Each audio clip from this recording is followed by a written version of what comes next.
or more to determine V naught with the help of Norton theorem. So how can we determine? First of all, we have considered here X and here Y terminal. After that, this whole circuit converted corresponding to XY terminal to Norton equivalent.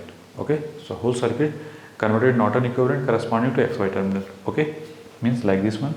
Then after that, connect RL and determine V naught. Okay, so how can do this problem? First of all, our mode to determine Rn, and after that Rn and In. Okay, so if you determine In means ISC, this one is removed, load is removed, and this one short circuited. After that, we have considered here V1, here V2, here I1, here I3. Okay, and this one is a ductum node.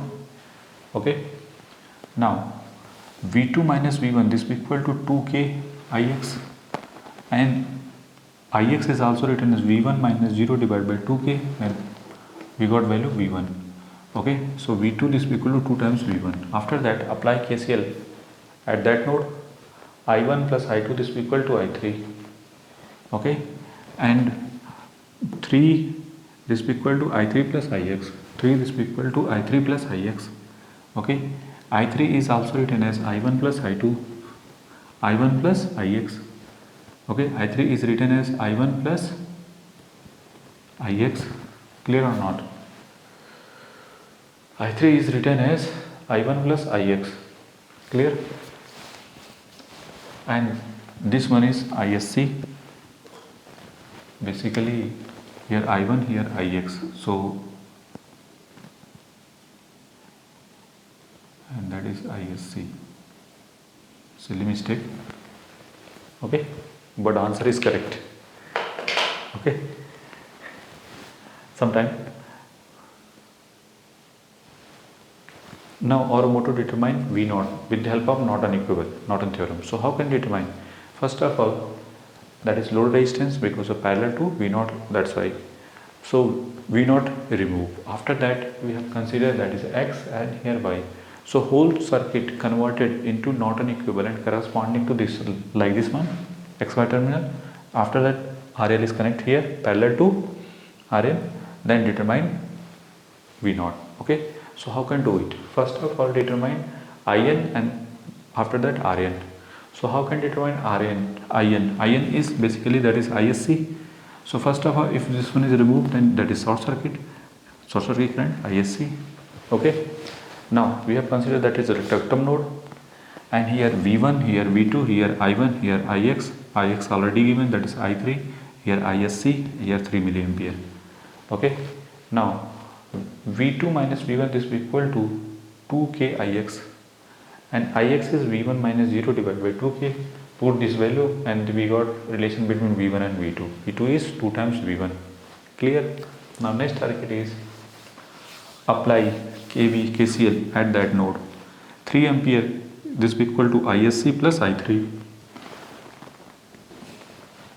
and I3 is also written as I1 plus Ix, I1 plus Ix, and here ISC. Now put this value. This is 3, so it is written 3 milliampere, 3 milliampere because, okay, and that is 2000 Ix, so it is written 2k. Okay, Ix. Clear? So what about I1? I1 is V1 minus 0 divided by currently from positive terminal, so plus 6 divided by 6k. And what about Ix? V1 minus 0 divided by 2k, and here V2 minus 0 divided by 4k.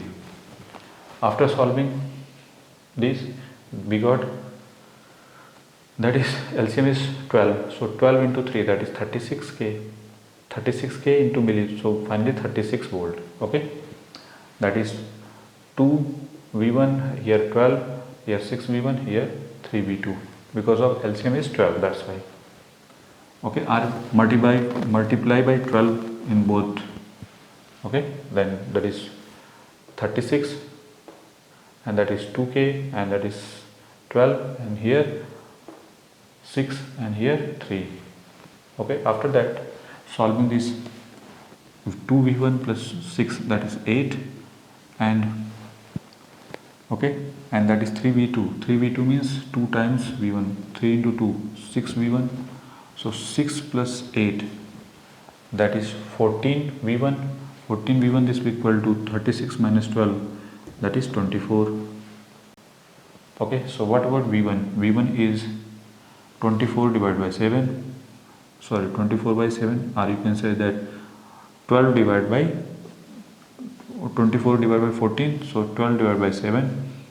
This value put here, then we got 24 by 7. Our motto determine ISC.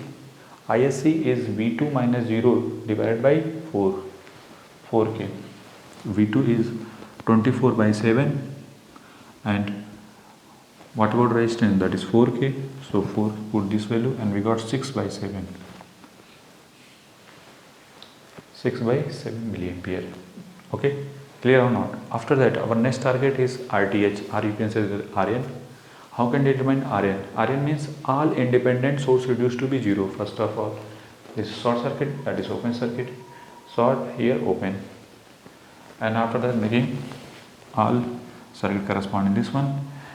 And this is current dependent voltage, that is current dependent voltage source. So how can do it? How can solve this type of problem? I know that if current dependent voltage source available, then we have taken here 1 volt voltage source or 1 ampere current source corresponding to XY terminal. If you consider that is 1 milliampere current source. Why? Because of all resistance in 4 kilo ohm. That's why. If all in ohm, then consider that is here also 1 ampere current source, but in kilo ohm, that's why here milliampere. Okay, so if you consider 1 milliampere current source, that is voltage V. Okay, after that, this I1, you can here I1, here 1 milliampere going on divided 2 part, here and here. So with the help of current divider rule, we got Ix. Ix is 6 into 1 divided by 6 plus 2, 8. Then we got 3 by 4 milliampere. Okay, now apply KVL in this loop. Minus 2 plus minus V, 4 into 1, that is 4. That is 4 kilo ohm, and 1 milliampere, that is 4 volt. Clear? So 2 into Ix. Ix is 3 by 4. Ix is 3 by 4. Put this value 3 by 4. Plus 2 into Ix. 2 into Ix, 3 by 4. After solving, we got that is 6 plus 6 by 4, that 12 by 4 means 3. 3 plus 4, that is 7. So V is equal to 7. And this V is equal to Rn. So Rn is 7 kilo ohm. Okay. Now our next target is determine voltage across this resistance, load resistance. I know that V0 is written as 4 into I0. 4 into I0. So what about I0? I0 with the help of current divider rule. 6 by 7, 4 into 4, I0 is 6 by 7 into 7 divided by sum of these two resistance, that is 11. Then we got 2.18 volt is the final answer.